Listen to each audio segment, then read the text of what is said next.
It's a happy day, it's a happy night. Welcome to my channel, please subscribe.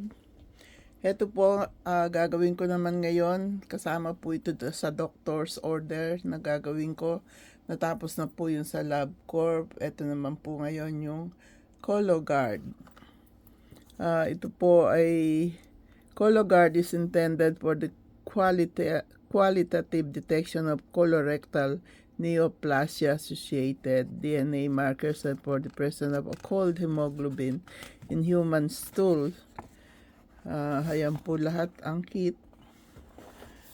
Who should use Cologuard? A Cologuard is intended for people are typical candidate for colorectal cancer screening, which include men and women 45 years old or older. Pangalawang beses ko na po ito. Yung una, pinainom ako ng 2 gallons of liquid. Kaya ngayon mas madali po ito. Kaya gagawin ko po. Before using the kit, only remove the items. Leave the plastic bag inside the box. Do not remove the box. Zippered bag and white tray inside the bag will be used to return your sample. Ito po, malinaw naman ang guide. Set up your Cologuard. Yan po sa toilet. Nilinis ko na yung toilet namin. Ayan, susundin ko lang po yan. Pagkatapos ay isiship ko po ito ngayon. Kaya, let's do it. This is for our health. Yung iba po, hindi pa nakakaranas nito. Siguro wala pa kayong 45 years old. Ayan po, set ko siya dyan sa toilet na yan. Ito ay bubuksan.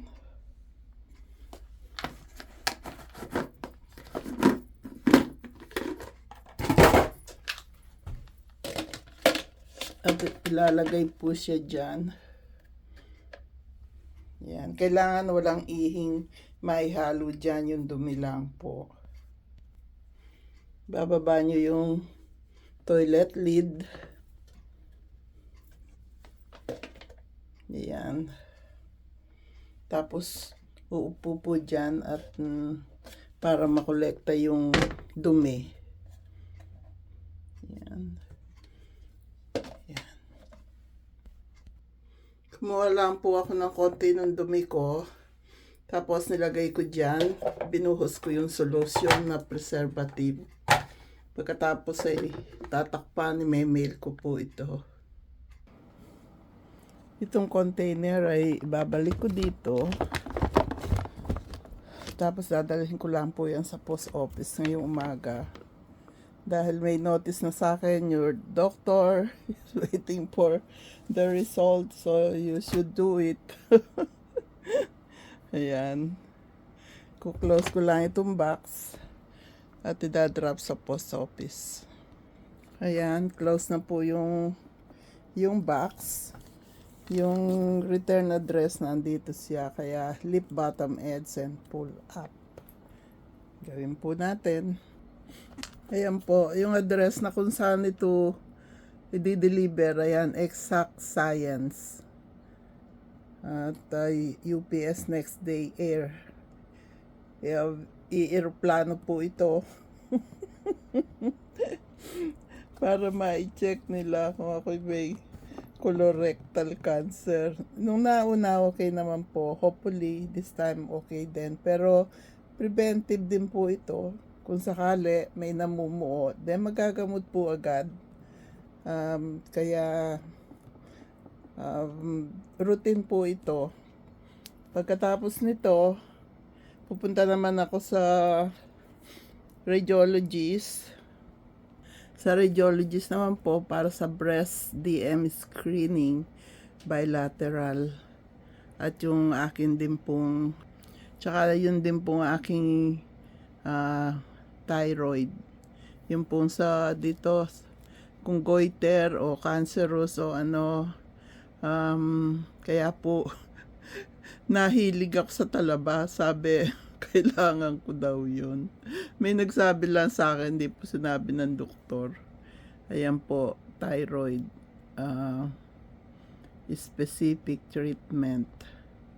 Kaya, busy na naman po ako ngayon para sa aking health naman ito.